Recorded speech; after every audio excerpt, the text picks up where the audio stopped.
uma alegria ter você aqui com a gente. Eu já quero fazer um pedido para você logo no começo. Você já segue o nosso canal? Já tá curtindo? Não? Então segue aí, curte esse vídeo, compartilha com as pessoas, porque sempre o conteúdo que a gente traz aqui é muito bacana e com certeza vai ajudar muita gente. Agora, quando a gente fala de comunidade, com o Braulino, primeiro que eu não acreditava no começo na vocação do Braulino. Eu olhava pro Braulino e falava, isso é um boizinho, isso não vai virar nada. Não, Imagina o cabelinho. Não, ainda é jeitinho. lógico, eu achava, isso não vai, sei lá, né? Porque nós conhecemos aqui a comunidade, como é tal, a gente tem que trabalhar, tal. E ele não vai, gente, não vai, de escritório, office boy, não sei o quê. Ar-condicionado. Né? Ar-condicionado. Bom, e ele depois fez a loucura, depois você pode até falar de abandonou tudo, como alguns fazem, né, Marcão? Abandonou tudo e foi de malicuia. Aí eu falava assim, gente, a família vai ficar com raiva da comunidade, porque o moleque estava trabalhando numa empresa grande da cidade, né? Na época, eu não sei se ele mas é a segunda maior empresa do município. Fazendo faculdade. Só ficava atrás da usina, fazendo faculdade. De repente o cara larga o emprego, larga tudo e vem para a comunidade. Eu falei, Jesus, e agora? Eu fugia da mãe dele, Mas sabe, os parentes, porque eu falei, nossa, vocês vão cobrar, o que você está fazendo com meu filho? Você é louco, não sei o quê. Teve padre que veio falar comigo, teve padre que me chamou também para entender. Você não pode fazer isso, o moleque não sabe o que ele está fazendo. E eu não sei, mas ele abraçou tanto, me surpreendeu tanto, abraçou tanto carisma que eu não esqueço nunca esse rapazinho dirigindo a caminhonete da comunidade. Porque a gente recolhe, a gente cria porcos, então a gente recolhe lavagem na cidade. Olha essa. Também recolhe doações de alimentos e tudo que vai e tal. Eu me lembro quando ele ia na minha sala pegar dinheiro para abastecer alguma coisa do gênero, tudo sujo, suado, aquela roupa tudo suja de lavagem, de porco. Porque assim, a gente chegava. Eu olhava e falava assim: não é possível. Não a gente chegava nos lugares para pegar a lavagem, né? Nós pegava o balde e aí tinha que descarregar lá em cima. Aí caía. Descarregar, nós tomava banho daquele caldo. E vocês imaginam quem é de comunidade sabe o que eu estou falando. Antigamente a gente dizia toda comunidade tem uma Kombi, né? A gente já teve a nossa. Também. Não, em 2011 a Kombi, né? A Kombi o pior, e a Kombi um carretinho? Não, mas nós tinha a carretinha. Kombi uma carretinha. Né? Então, e esse aqui dirigindo, né? Eu queria que depois ele contasse a história, que essa para mim foi uma história assim que eu não esqueço nunca da cena, o dia que ele foi parado pela polícia. Não, vamos lá. Primeiro abre a imagem, Jandir, para nós. Ó, sem querer, coloca os dois bracinhos perto. Estica aqui o bracinho. Estica aqui o braço. Aí vocês vão entender. Conta a história, Braulino. Não, primeiro eu vou começar de fato, o contexto de quando eu entrei. Foi de fato um susto para todo mundo, né? Porque é a contramão. Eu lembro que eu até fiz um artigo pro jornal, que a comunidade tinha um jornal. Não tem mais, né? Não. A Voz da Misericórdia. A Voz da Misericórdia. Eu lembro que eu fiz um artigo, né, até baseado no texto do jovem rico, né? Que Jesus chama, deixa tudo e vem. E aquela passagem, de fato, me chamava a atenção. E olha que bonito, né? A comunidade, ela tinha apesar do trabalho aos olhos humanos ser algo muito forte, pesado, que as pessoas muitas vezes evitam, né? Sim. Imagina viver num mundo... Porque as pessoas não entendem esse termo, providência. Não. Viver, de fato, aos olhos do mundo imagina você viver pedindo, né? Não é assim que as pessoas olham? E imagina eu, fazendo faculdade, 17 para 18 anos, né? Tava tirando carta, que depois tem a história da carta, que a carta era nova, a carta era recente. Essa história da carta era recente. Documento. E a minha mãe, por incrível que pareça, ela super entendeu. Minha mãe de igreja religiosa, lógico, assustada, né? Meu Deus, o que vai ser desse menino? Que vai ser disso, porque né? todo pai, toda mãe... Preocupa, e sonha naquela coisa assim, meu filho vai fazer faculdade, vai trabalhar com isso. E não imaginava, e nem eu também, quando, sei lá, talvez nem anos antes da comunidade acontecer, talvez meses antes, eu não pensava que seria assim. Mas eu fui tocado de uma forma muito grande pela comunidade, pelo trabalho da comunidade. E hoje eu entendo, olhando de fora, depois de muito tempo, trabalho até de outras... Não tem o pessoal do Neocatecumenato, que fazem missões, que vão às cidades. E como é importante isso. Hoje eu enxergo a comunidade na minha vida justamente isso. Foi uma experiência mesmo ali que eu quis ter. Claro, na época eu imaginava que eu ficaria ali para sempre. Né? Não imaginava. Era o tempo de Deus. Não pensava no casamento, não pensava nos filhos, na empresa que eu tenho hoje, que a gente vai chegar. Mas eu vivi de fato a comunidade como se nunca fosse sair dela ali. Uhum. E tinha muito isso do jovem rico e São Francisco, né? Que também era um jovem rico e abriu mão de tudo para viver de fato aquela experiência, o evangelho na prática. E de fato transformou minha vida. Aí eu entrei na comunidade, as pessoas não entendiam, a minha família não entendia. Nem nós que estávamos lá dentro. Para a comunidade foi um susto também, porque... Nem nós entendíamos. Porque vocês também já tinham uma vida... O irmão Francisco já tinha sido, né, capitão aposentado, mas já tinha trabalhado, já tinha a família dele, os filhos, o Marcão já estava casado, já tinha trabalhado em vários lugares, né? Mas para mim era algo diferente. Diferente, de fato, né? Eu lembro de padre me chamar para conversar, mas que isso? Você tá maluco? Você tá... E era até contraditório, né? Porque era de dentro da igreja me questionando por que eu estava indo para a igreja, né? Mas isso é até hoje, tá? É até hoje, né? Imagina. E também é um zelo pastoral, vamos ser sinceros, é um zelo pastoral, porque é um susto. Menino que tem tudo ali, de repente vai largar tudo e vai... É o cuidado. Não, para e pensa, eu fiquei... Prudência. Quase 6 anos na comunidade. 6 anos. Foi. Porque depois, em 2013, eu fui fazer o encontro vocacional, lembra? Lembro. Aí eu fiz o encontro vocacional, vi que não era aquilo, e logo em 2014 eu casei. Sim. Foi muito rápido, né? E foi importante também o encontro vocacional, porque as pessoas, muita gente pergunta, mas você não ia, você não foi pro seminário? Porque as pessoas acham que o encontro vocacional já estava lá. Aí eu explico, não, eu fiz o encontro vocacional. O encontro é para discernir, né? Justamente para discernir, para entender. Aí eu fiz lembra que eu fiz aquele retiro que o senhor organizou para mim lá em Claraval? Claraval. Mosteiro. Encontro silêncio lá com... Isso. Qual é o nome dele?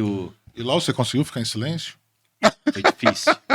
Foi difícil. Primeiro dia foi forte, mas depois... Aí eu levei 2 livros. Isso. O Céu Começa em Você, do Anselmo Grum. Eu mando esse livro para todo mundo. Maravilhoso. Quem sabe que eu também eu indico para todo mundo. Eu sempre falo, se é de Anselmo Grum, pode ler, que é bom. Maravilhoso. Mas esse O Céu Começa em Mim, gente. O senhor que me deu. O senhor comprou, acho que não sei se foi na Canção Nova. E depois você me deu uma das nossas viagens para Canção Nova. E você me deu um também. Te dei um porque eu amei. Porque eu emprestei esse livro, inclusive, para uma pessoa que eu conversei. E ela estava passando por uma crise existencial muito grande, pensando até em tirar a própria vida. Nossa. E eu comecei a falar do livro para ela, né? E ela começou a se encantar. Eu via que os olhos dela brilhavam, porque ela estava chorando, porque é um rapaz muito novo. E eu falei, eu vou emprestar esse livro para você ler. Inclusive, está emprestado para essa pessoa. Não, maravilhoso. E ele também o discernimento não lembro o nome do autor também, um padre também, que fala justamente sobre discernimento no seu âmbito geral de religioso, casamento, de fato, aquele momento que eu estava vivendo ali do encontro vocacional do seminário. E depois eu casei. Mas falando da comunidade, eu entrei na comunidade, saí do trabalho, e foi uma imersão de corpo e alma mesmo, aqui de fato, né? Eu entrei, aí eu ia de manhã, ia cedinho, tomava café em casa e comunidade. E só ia embora de noite. Quando tinha faculdade, eu saía pra faculdade, e quando não tinha, ficava até a noite lá também, final de semana. E quando eu falei se ele conseguiu ficar em silêncio, porque eu quando entrei na comunidade, eu era mais jovem, né? Assim, tinha já 22 para 23 anos, e a Vanessa, que tinha 21 para 22, mas a gente já ia casar, ou seja, a gente era jovem, mas já estava ali. De repente, entrar um jovem de idade e totalmente de espírito, que é o Braulino, principalmente naquela época, era algo muito novo para nós, né? E eu lembro que uma vez o irmão Francisco foi fazer um retiro de silêncio, que o irmão Francisco ele tinha essas manias de pegar, fazer um retiro no meio do mar, Então, eu vou chegar... Aí o irmão Francisco fez a leitura do evangelho no dia, falou assim, agora nós vamos nos retirar. Eu não estava, né, nesse dia, eu tinha feito um retiro anterior, mas foi o comentário, né? A gente vai se retirar e foram em torno de uma represa e cada um sentava num ponto da represa para ficar em silêncio, meditando. Meditando, lento, rezando. Passou meia hora, só escuta. O Braulino só de cueca pulando no meio da represa. Atrapalhando o retiro dele e o retiro de todo mundo. Não, eu não tava falando barulho. E o irmão Francisco eu estava nadando em silêncio. E o irmão Francisco querendo morrer porque era pra ficar em silêncio. Eu tô tentando lembrar o nome do irmão que pulou comigo também depois. O Sidney. Foi o Sidney. Saudoso Sidney. Saudoso não, tá vivo também, né? Não sei. Esse a gente já sabe. Não, mas deve estar. Mas era muito difícil lidar, e aí junto com o Braulino veio o Braulino, aí a Mari, o Maurício começou a caminhar um período esse ali, ponto que eu ia falar, o Maurício ficou mais na parte da música ali com a gente, né? Isso. Mas mais incrível que eu, aí como a gente vê como são as coisas de Deus, né? mais incrível que eu era a Mari, porque a Mari tinha 14 para 15 anos. Era muito nova. A mãe dela ficou horrorizada.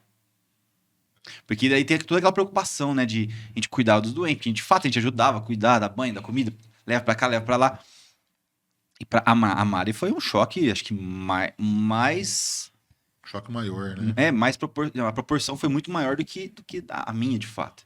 Porque veja bem, Porque eu levei ela junto, né? Eu fui e ela foi junto. Quando eu falei de cobrança, para que você possa entender, o que nós trabalhamos? O acolhimento de pessoas em situação de vulnerabilidade, principalmente pessoas em situação de rua. Então é claro que são pessoas que são machucadas, feridas pela droga, pela prostituição, homens e mulheres, né, vítimas. E então as pessoas me cobravam assim, você é louco se colocar uma menina de 14, 15 anos, tá lá dentro, e se acontece alguma coisa e tal, etc. E tal. E a gente, a bendita providência em todos os aspectos, não só de material. Não. E Deus é mais, Deus protege, Deus cuida de nós. Nunca e realmente cuida. Nunca peguei nada, nunca fiquei realmente doente. Deus cuida. Nada. Porque se a gente parar para pensar tanta besteira que a gente fez no sentido assim... Tantos erros, né? Tantos erros que cometemos, mas não erros intencionais. Era necessário fazer. É um amadurecimento. Processo de amadurecimento. Hoje eu com 33, eu olho para trás, muitas coisas que eu fiz de errado, não... Na época eu não achava que era errado e eu achava que era aquilo que eu deveria fazer. E tá tudo bem. E se nós não foi errado, a gente aprendeu. Opa, e falando da comunidade... Não foi legal, muda, corrige. Acabou, se nós não tivéssemos feito isso na comunidade lá atrás, ainda que olhando hoje errado, né, nós nós não estaríamos aqui. Nós não estaríamos, a comunidade talvez não chegasse. É isso. É igual eu tive uma conversa... Hoje a gente consegue entender isso olhando para trás, né? Na hora a gente não entende, a gente questiona. A semana passada, com um agente público aqui do município, e ele falava, a comunidade mudou bastante, né? Hoje o irmão Francisco, ele aceita mais as coisas. Falando da política pública de assistência. Ele aceita mais, trabalha mais dentro da política. Eu falei assim, não é que aceita mais. Hoje a gente tem um financiamento que possibilita a gente contratar profissionais. Tem verba pública envolvida, tem toda uma regra do jogo. Lá nós não tínhamos. Aí eu falei assim, como você queria... Até falei, mas que a gente ia seguir as normas essencial, se a gente não tinha? É isso. Agora negocia.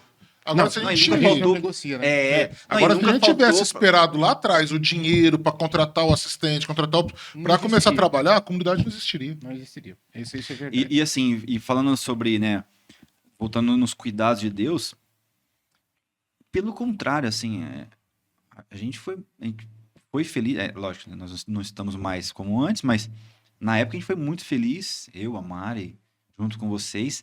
A gente nunca teve nenhum problema. Nunca, sabe, que as pessoas falavam, né? Justamente porque o público da comunidade, né?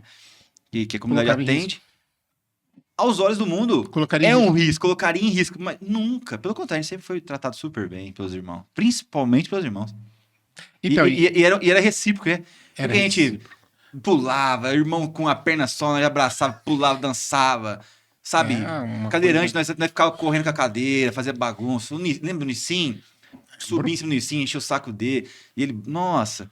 Então, nunca tivemos problema de violência, né, de segurança, nunca colocou em risco saúde. Nunca tivemos problema de saúde por conta. Nada. Não. É só para não perder o fio que o Marcão mandou aqui. É isso que eu ia falar. Senão vai parecer que não, o que ele colocou? É preconceito, mas eu coloquei na onde? Não. Eu falei, história. Eu quero que você conte essa da caminhonete. Eu poderia contar a história, mas como foi ele o protagonista, eu acho que ele. Deixa eu contar, porque o Marcão ele aumenta. Eu não aumento nada. O Marcão aumenta as histórias. Não, deixa ele contar. O Marcão sempre aumenta. Um bom contador de história sempre aumenta um pouquinho. Tem que ter aquela parte emocional, né? Vem valorizar. Mas fazendo esse trabalho, né, que a gente fazia de buscar as doações. As pessoas falam lavagem, mas é os restos de alimentos, dos restaurantes, supermercado. Então vinha muita fruta boa, legumes, tanto que a gente reaproveitava muita coisa. Separava o que era de consumo, de fato, que dava para aproveitar. Muita coisa a gente levava para a roça, para dar para os animais, para os porcos e tudo mais. E um certo dia, a carretinha... Eu estava com a Saveiro branca. Saveirinha branca da comunidade. Não tem mais ela, né? Não, vendeu. Vendeu, fundiu o motor, eu lembro. Não aguenta. Mas também... Aquela tinha uns 200 mil quilômetros pra mais, né? Eu com a Saveiro com uma carretinha. A Saveiro lotada. Lotada, uma lotada assim. Não, montanha. Não só em volume. Tava sentada assim. Ela fazia. Não, ela até deitada. Atrás tinha uns 4 tambores. Cheio de comida. Cheio. Lotado. A carretinha também tava até... O pneu tava até baixo. E eu lembro que a carretinha ficava até assim, ó, na estrada. E eu assim, né? E os pneus do carro Não, mais careca do que eu. Calma, vou chegar lá, né? Aí tô ali no Simara, saía, lembra? Tem o posto ali no Simara. Hoje fechou, Então, né? Isso, ele fechou aquela saída. Então tinha aquela saída que eu... Fechou por causa do Braulino, do jeito que ele Certeza, entrava. depois que a polícia me parou ali, fecharam ali.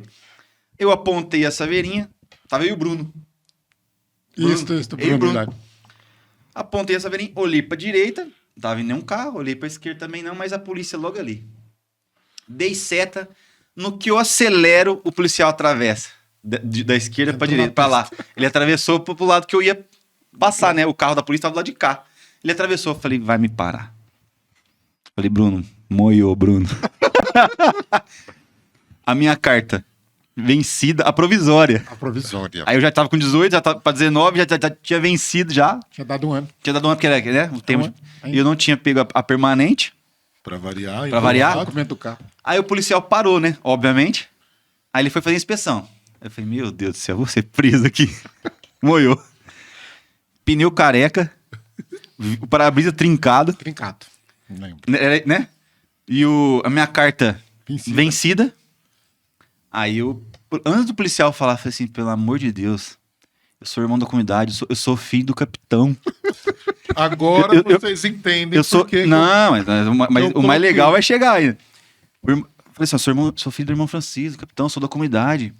Eu tô indo pro sítio, tô indo pra Limeira levar as doações, né? O cara, obviamente, o cara não acreditou. Filho? Não, nunca. Aí o cara, aí é por Deus também, aí tem aquela coisa do cara tão... Então tá bom, chama ele aqui. Falei, glória a Deus. Só faltou eu ajoelhar no céu e fazer assim, ô, glória. Aí eu liguei uma vez, 2 vezes, não atendi. Falei, pronto. Vou sair de mentiroso, vou ser preso, tô ferrado. Ainda introduzi o nome de uma pessoa, pus uma pessoa no meio ainda. Aí por fim, acho que, não sei se o Marcão tava na comunidade, atendeu. O irmão Francisco atendeu e avisei os dois, falei, vem cá que... Não, o irmão Francisco atendeu. Vai prender eu e a... O irmão Francisco falou, não sei o que aconteceu. O Braulino tá parado na estrada, em tal lugar, com a polícia lá. E o Braulino falou que eles vão prender o coisa, que ele tá com a carta vencida. Me encontra lá. Aí o irmão Francisco me ligou. Você ligou pro irmão Francisco, o irmão Francisco me ligou, porque o irmão falou assim, a gente precisa tirar aquela... Tem que ter um motorista. Porque eu sabia isso, alguém tinha que ir. Aí o irmão Francisco falou, você só chega, monta na caminhonete... E vai embora. Mas foi dito e feito. O Paulo me pôs na perua, eu cheguei lá... Vocês chegaram juntos? Junto. Cheguei lá, o irmão Francisco desceu, cumprimentando o policial. Aí o policial conversando, eu já peguei, oi, entrei na caminhonete como se nada tivesse acontecendo. E o policial? Não é um ato racista, tá, gente? Pelo amor de Deus. Mas o policial... Ô, capitão, você me desculpa, o rapaz falou que era teu filho, não acreditei. Que jeito, né? Eu falei pra ele liga pra ele então. Mas ele associou a comunidade. E aí eu cheguei, eu montei na caminhonetinha. Ah, tá, ele viu que a comunidade missionária de misericórdia, tava plotado lá na porta da Saveiro, né? Então ele associou, falou, então liga pra ele então, pra ver se de fato era. Mas assim, histórias da comunidade, Saveirinha sentada no chão. Realmente. E não foi a primeira vez, né? Essa foi a mais engraçada de falar que era filho do irmão Francisco. Essa foi. Falar que era filho dele. Por conta que o policial não acreditou. Falou, mas como ele é negro, você é branco, como é que você é filho dele? Então o cara falou, então chama ele aqui. Mas aquele dia eu falei, não, agora... Não tem as coisas. Ah, não. E eu dentro da Saveiro. Eu já tinha sido parado pela polícia, mas não daquele dia. Eu entrei na Saveiro, né? Peguei a chave. Aí eu ficava olhando pro irmão Francisco, conversando com o policial, ele já tava dando risada. Aí o policial falou, senhor, desculpa, a gente tem que parar. Aí o irmão Francisco fazia assim pra mim. Vai. Eu lembro que você montou e foi embora. Aí só tinha o Polo Verde. É um Polo Verde. Nós montou dentro e falou, vambora. Embora. Volta comigo pra comunidade. Gato aqui. Arruma essa carta, pelo amor de Deus. Não, mas eu só lembrei que a carta tava vencida na hora que o policial deu sinal. Eu falei, tá vencida. Tá vencida. Eu nem pensei no carro, no peso, na hora, nada. Mas ele foi pontuando. Eu falei, nossa, meu amigo, olha aqui.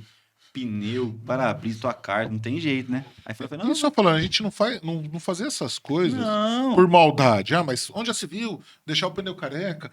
Não, gente. É que a gente rodava muito. A gente rodava muito. Não tinha. A gente rodava muito. Né? E a gente dependia daquilo. A gente fazia manutenções. Sempre fazia, óbvio. Porque porque apesar da gente ser muito louco, doido, mas era seguro, né? Claro que acho que naquele dia tinha um pouquinho mais de peso na carretinha. Tinha. Mas era assim, só porque a Saveiro por economia, tempo e combustível, a gente tinha que fazer uma Saveiro carrega 800 quilos. Com nós que juntando a carretinha dava uns 3. E aquela vez que eu fui buscar naquele padre da paróquia ali no aeroporto, Jardim Aeroporto. Padre Angelino. Padre Angelino, que eu fui buscar um altar. Eu fui com a peru e a carretinha. Aí veio toda a história na minha cabeça de novo, né? Eu falei assim, eu vou passar em frente o guarda Alim Brodowski. Se me parar, aí eu vou ser preso. Um altar de pedra, pesado, pedra e cimento. Eu não sei nem como nós colocamos em cima da carretinha aquele altar, aquelas peças. Era pra capela que ia fazer na casa-mãe, né? Acho que nem usou. Acho que nem usou, porque estava quebrado também. Não deu pra aproveitar. Mas aquilo ali foi uma loucura. É muita história, Aquele dia, o pneu, assim, era muito pesado. É muita história que a gente viveu e vive até hoje, né? Claro, eu acho que na mesma forma quem acompanha o podcast, vê a gente falando das encenações da Semana Santa, tudo, que a gente foi amadurecendo, na comunidade também, como a gente disse, foi acontecendo, foi melhorando e Deus foi cuidando. Sim. Até hoje, Deus vai cuidando de tudo, né?